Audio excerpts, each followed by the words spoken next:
Sobat UGM, kembali lagi bersama saya Dewi Sitra Dewi dalam acara Kita Bisa, Bincang Santai UGM Kampus Jakarta.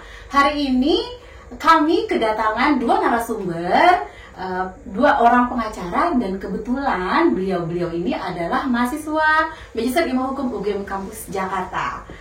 Di sebelah kiri saya ada Mas Fauzan Muhammad SH, dan di seberang sana ada Mas Abdul Hakim Kamarullah Al-Habsi SH. Kali ini kita akan berbincang dan berdiskusi bersama terkait hukum informasi dan transaksi elektronik.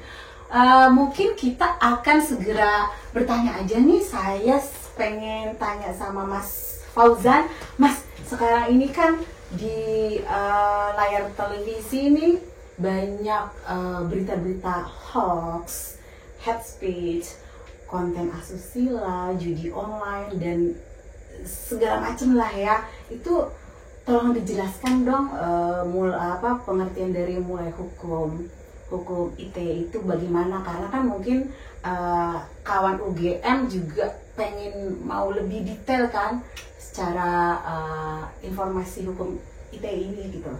Tolong dijelaskan Mas Fauzan. Oke, kalau di Undang-Undang ITE ya, ITE itu banyak orang ngira Undang-Undang Teknologi Elektronik, gitu. Padahal bukan, itu Undang-Undang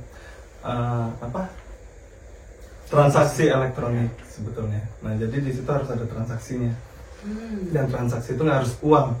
Nah, di Undang-Undang ITE itu yang dia sifat pelarangnya itu ada membuat, menyebar, habis itu mentransmisikan bahasanya, atau membuat bisa diakses. Nah, jadi di situ ada hal yang masuk dan ada hal yang dikeluarkan, ada hal yang dibuat. Nah, masing-masing perbuatan itu dilarang. Perbuatannya dilakukan di mana? Nah, itu bisa di dalam jaringan, bisa di luar jaringan. Nah, dalam jaringan itu kalau bahasa Indonesianya itu online. Kalau bahasa Inggrisnya dalam jaringan. Ada di luring, luar jaringan. Kayak gitu. Nah, kalau misalkan di kedua tempat itu dilakukan, intinya sih di komputer ya. Jadi kalau kita bikin berita hoax nggak pakai internet, bisa nggak? Bisa kok. Gitu. Tapi biasanya penyebarannya menggunakan internet. Seperti itu. Kalau pencemaran nama baik tuh bagaimana tuh untuk bisa kan kalau saya lihat di berita sekarang nih ya, ada keselip ngomong aja ada pelaporan, dibilangnya pencemaran nama baik atau penghinaan. Itu bagaimana tuh? Pencemaran sama penghinaan ya. Kalau penghinaan itu berarti sebetulnya diungkapkan fakta nggak sih? Apa bukan Mas Hakim? Iya. Jadi kalau penghinaan dia fakta, namun kalau pencemaran nama baik tuh, jadi gini sebenarnya, pencemaran nama baik yang dilarang oleh Undang-Undang ITE itu sekarang ini udah dibatasi. Jadi memang awalnya itu Undang-Undang ITE itu kan diatur di Undang-Undang 11 tahun 2008 tentang ITE. Kemudian sekarang ada lagi undang-undang yang terbarunya, itu Undang-Undang nomor 1 tahun 2024 tentang perubahan kedua atas undang-undang yang tadi. Jadi memang di sana dikatakan kalau untuk pencemaran nama baik yang bisa dipidana itu yang memang dia itu ada kerugiannya. Itu kerugian di dalam transaksi elektronik. Misalnya gini, ada kerugian satu. Misalnya kita katakan contoh, misalnya orang ini punya bisnis lah gitu kan. Nah, bisnisnya ini juga ada kerugian lah di situ akibat dari pencemaran nama baik yang dilakukan oleh si pelaku ini. Jadi memang nggak semua pencemaran nama baik itu bisa dipidana. Kalau untuk saat ini ya seperti itu sih. Gitu. Terus kalau sekarang ini kan ada nih berita-berita terbaru deh, misalnya kayak misalnya kayak artis lah gitu. Pasti artis kalau sana. Sebentar laporan. Mungkin yang membuat berita itu entah itu keselip tangannya atau bagaimana, itu kan biasanya kalau yang elektronik itu sebetulnya tulisan ya, kebanyakan tulisan kan. Itu gimana sih pidananya itu bagaimana? Saya sebagai orang awam, saya kurang paham terkait misalnya yang kasus artis. Banyak lah ya, tidak usah disebutkan. Itu gimana sih ininya?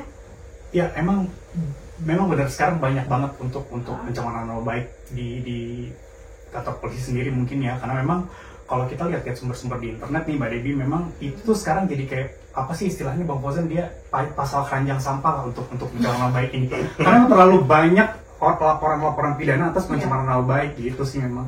Iya. Gitu Padahal udah dibatasi loh dengan MK ya. Kalau Iya, misalkan iya. nggak semuanya tuh bisa dilaporkan. Kalau pengancaman atau pemerasan tuh bagaimana? Oh, Lebih berat dari pencemaran nama baik ya? kalau pidananya hampir sama. Pidananya bersama? Iya, Sebetulnya gini, Gimana? pertanyaannya Mbak tadi itu bagaimana di Undang-Undang ITE. Jadi kalau hal-hal kayak penghinaan, pencemaran nama baik, pengancaman itu kan dia kan ada di KUHP kan. Untuk ancamannya kalau di KUHP itu dia lebih ringan daripada di Undang-Undang ITE. Di Undang-Undang ITE itu dia lebih berat dikarenakan akses informasi itu jauh lebih masif gitu. Kalau misalkan kita ngejek temen, bapak lo begini, itu mungkin yang dengar mungkin cuma sekelas.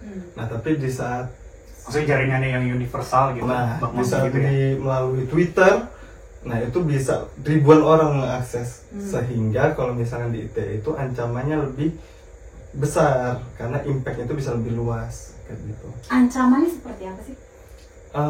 Wah, saya lupa tuh ancaman pidananya. Yang jelas kalau di ITE itu tuh dia lebih keras karena kejadian yang ada di Jawa itu bisa sampai ujung Sumatera, ujung Papua tuh bisa tahu. Kayak gitu. Lebih luas ya. Mungkin lebih... jangkauannya lebih universal. Tapi saya perlu tekankan.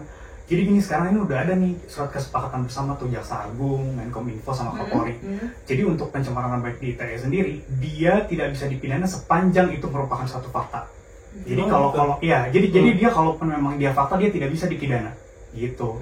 Tapi memang lagi-lagi prakteknya ya masih ada aja nih Mbak Dewi nih orang yang laporan kan Bang gitu. Karena melaporkan hak sebetulnya. Iya, laporan itu kan berupa hak ya, hanya nanti tindak lanjutnya aja. Maksudnya dia bisa ditindaklanjuti lagi atau tidak. Maksudnya gini, dari proses laporan ke penyelidikan ini bisa naik nggak nanti ke penyidikan, itu sih. Yang nanti itu yang akan jadi unsur pembedanya. Yang maksudnya kalau memang sesuai dengan fakta ya dia tidak bisa harusnya secara hukum gitu. Sama satu lagi nih, saya ini penasaran ya tentang prostitusi online. Wah ini seru nih. Itu saya sih belum pernah buka ya itu platformnya itu gimana tuh? Sebagai orang awam juga itu kalau platformnya itu bisa nggak dituntut atau si orangnya itu yang maaf ya yang menjual diri sorry ya gitu. Jadi itu gimana sih, saya itu juga perputaran nggak, ini mudah-mudahan saya sama Bang Fauzan nggak langsung jadi buka nih prostitusi online gitu. Mungkin kalian berdua ini kan lawyer ya, pernah nggak sih punya pengalaman ada terkait prostitusi online gitu? Platformnya bagaimana, itu bisa dikejarnya, jaringannya itu gimana, atau si objeknya gitu loh, itu gimana ya? Prostitusi online itu ini agak jadi langsung gimana Bang Fauzan? Kenapa dengan prostitusi enggak, online? karena itu nggak ada platform khusus. Iya. Nggak kayak Twitter kayak gitu. Twitter pun bisa dijadikan platform jualan diri. Cuma kan kalau di media kan yang seringnya itu yang depannya M itu loh, tahu kan? Oh, micet. Ya itu maksud saya. Iya. Itu kenapa kayaknya kebanyakan tuh ke situ gitu loh. Mungkin apa itu platform itu yang disalahgunakan sebagai media yang paling aman kata mereka, mungkin buat mereka gitu yang menjual, atau bagaimana sih itu? Kan jadi kita juga yang mungkin saya sebagai seorang ibu juga kan juga takut gitu punya anak gadis nanti salah main media sosial, masuk ke situ, itu gimana sih untuk pencegahannya gitu loh Mas? Kalau misalkan itu hitungannya media sosial apa bukan ya, kayak micet? Iya, kalau kan? micet itu tapi dia media komunikasi tuh. Iya, tapi dia menggunakan internet atau jaringan komputer dan lain-lain. Jadi sebenarnya gini sih, kalau untuk ditanya prostitusi online, memang sebetulnya kalau larangannya nih di Undang-Undang ITE kan Mbak Dewi, dia sebetulnya jelas di pasal 27 itu di Undang-Undang ITE memang dia tidak boleh mentransmisikan atau menyebarkan informasi elektronik itu yang ada kesusilaannya. Tapi nanti timbul lagi nih pertanyaan, lah kalau nggak ada kesusilaannya gimana, hanya berupa kata-kata nih gitu, bisa nggak kita pidanakan gitu prostitusi online? Pastinya tidak bisa kalau berdasarkan Undang-Undang ITE, tapi di KUHP sendiri ada diatur di pasal 296 KUHP itu memang intinya ya, jadi setiap orang yang memudahkan orang lain berbuat cabul dengan orang lain lagi, kemudian dijadikan mata pencarian, itu bisa dipidana, tapi hanya untuk istilahnya mucikarinya. Tapi terhadap pelaku ataupun si pelanggannya ya itu tidak ada aturan. Itu perlu dikaji mungkin ya kalau gitu ya. Kalau saya malah berpendapat ya. Apa gini, kalau hukum itu selalu dibuat kata orang gitu kan. Sama orang yang memang berkepentingan. Apa mungkin memang kenapa itu tidak dibikin pidananya untuk si penjual jasanya ataupun penerima jasanya? Karena mungkin mereka masing-masing punya berkepentingan. Gitu. Apa gimana Bang Fauzan? Kalau saya ngeliat kenapa cuma mucikarinya ya yang dikenakan, karena dia hitungannya human trafficking. Ya itu penjualan orang gitu. Dia jualan manusia. Kalau penerima jasanya? Ya itu kalau dia sudah menikah menjadi perzinahan. Boleh ketawa dulu mungkin kita. Untuk bahas ini. Ya itu sebenarnya cuma keperzinahan kan. Tapi kalau misalkan secara konsensual kita mau, let's go. Saya pun nggak mungkin ya, nggak populer, tapi saya nggak setuju kalau misalkan open BO, anggap aja itu dijadikan suatu tindakan yang melanggar. Iya. Karena tidak ada prostitusi itu kalau misalkan dikekang, itu sedangkan kebutuhan hidup manusia loh. Kalau terlalu tertutup, dinas sosial nggak bisa periksa, kesehatan nggak bisa periksa. Jadi penyebaran penyakit kelamin jadi terbuka. Sedangkan kalau diregulasi, ya. Jadi maksudnya poin yang Bang Fauzan mau sampaikan untuk memberi jasa prostitusi dan pengguna jasanya, ya itu sebetulnya memang sebaiknya tidak dipidana gitu. Tidak dipidana, malah dijaga karena dibina gitu. Untuk mbaknya dibina, yang menyediakan jasa dibina, selalu diperiksa sehat atau enggak, karena yang menggunakan jasanya mungkin akan pulang, mungkin akan menikah, dan jangan sampai dia bawa penyakit ke keluarganya. Iya kayak gitu. Karena rata-rata ya kebanyakan penderita HIV itu malah perempuan bukan laki-laki.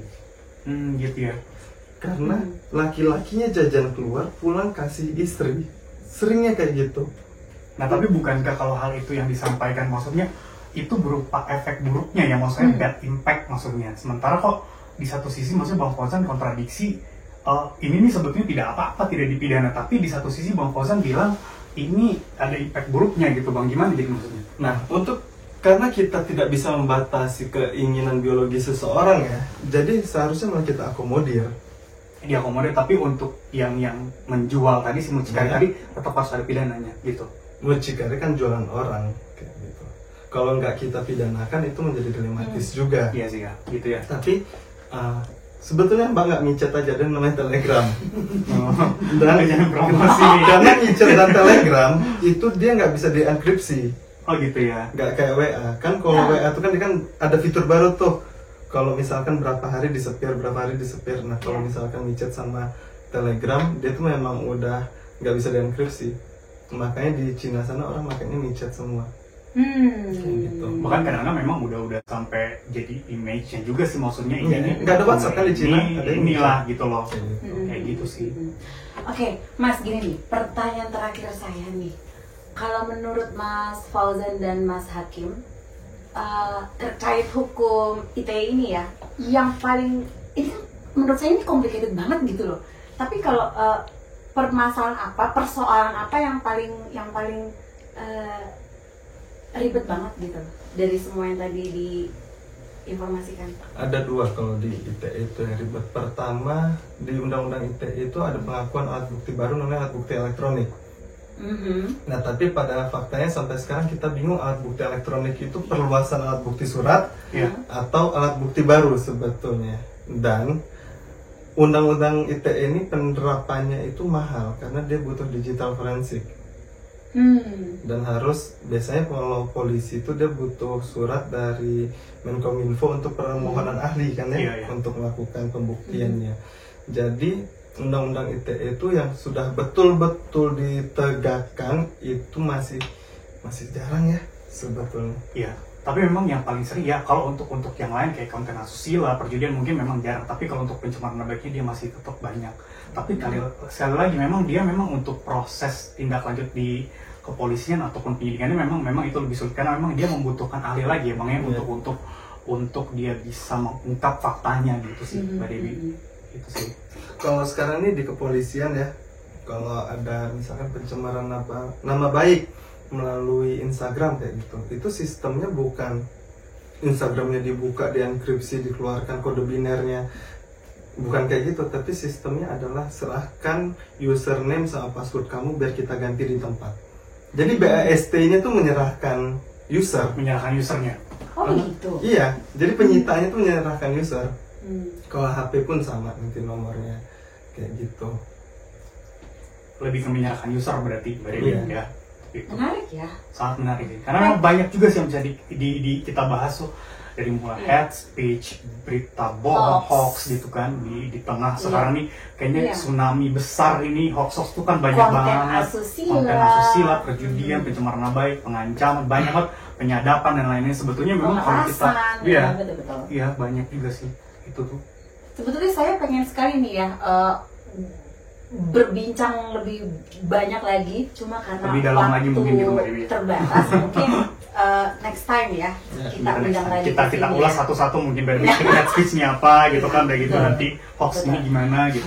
Oke, untuk closing statement nih dari Mas Hakim dulu deh, gimana nih terkait ya, untuk closing statement ini sebetulnya kita kan sekarang memang menggunakan media sosial itu hampir setiap hari. Bahkan katanya anak-anak milenial sendiri ini blank mata aja, dia baru bangun tidur aja dia udah langsung open handphonenya gitu kan. Ya sebetulnya sih lebih ke tips sih sama anak muda nih gitu kan, supaya memang kita harus lebih kenal lagi sama undang-undang kita itu apa aja sih yang nggak boleh tadi. Sebenarnya kita bisa kita bebas berekspresi, tapi jangan dulu yang tadi kita bilang gitu, untuk yang kayak kontennya ini ada perjudiannya nih ya jangan, kontennya ini kayaknya bakal mencemarkan nama baik orang, jangan, kontennya ini kayaknya ada asusilinya, jangan kayak gitu. Jadi ya be smart untuk kita menggunakan itu. Gitu sih. Sepakat. Untuk Mas Fauzan sendiri? Betul, harus bijak menggunakan internet, dan untuk orang-orang jangan terlalu mudah sakit hati karena itu jangan baperan ya. Jangan baperan. Karena kalau baperan apa aja tuh jadi susah kan. Iya. Ya kalau baperannya punya duit gimana dong? Ini sayang kita. Tapi saya nggak mau ngurusin juga. Iya. Jangan capek. Jangan ya. capek ngurusinnya. Dapat duitnya? Enggak. Enggak. Mendingan nggak usah karena nggak enak. Oh iya benar. Jadi jangan terlalu mudah sakit hati untuk orang-orang, dan kalian jangan main sosial media itu yang perlunya aja. Nggak semuanya itu harus di-share. Saya sepakat. Nah, terus kurang-kurangin pap-pap kalau diminta sama pacar tuh nggak usah. Juga tuh ya. Karena membuat konten asusila itu dosa. Jadi jangan bikin konten pap. Gini ya, kalian bayangin kalian bikin pap, sok cantik diranjang, abis itu kalian putus, dan foto kalian nanti dijadikan foto cover open BO. Kawan UGM jadi kalau UGM itu benar resiko banget. Kalian harus hindari. Iya tuh. Dan hati-hati. Sering banget loh, namanya revenge porn. Oh iya, revenge porn bahasanya. Jadi sebenarnya gua sebarin loh. Itu bahaya banget. Itu yang paling sering saya baca tuh. Revenge porn ya. Iya. Nah, jadi sebetulnya negara udah bilang membuat pun nggak boleh. Jadi kalian harus nurut sama negara. Ingat ya, kawan UGM, kalian harus hati-hati. Baik, kawan UGM, menarik sekali perbincangan diskusi saya dengan dua narasumber. Untuk kedepannya mungkin kita akan undang kembali dengan tema yang berbeda, topik yang berbeda. Untuk kali ini saya akhiri dulu acara Bincang Santai UGM Kampus Jakarta bersama Mas Hakim dan Mas Fauzan. Saya ingin mengajak kawan UGM untuk follow di Instagram @ugm.jakarta dan subscribe UGM Kampus Jakarta. Sampai jumpa.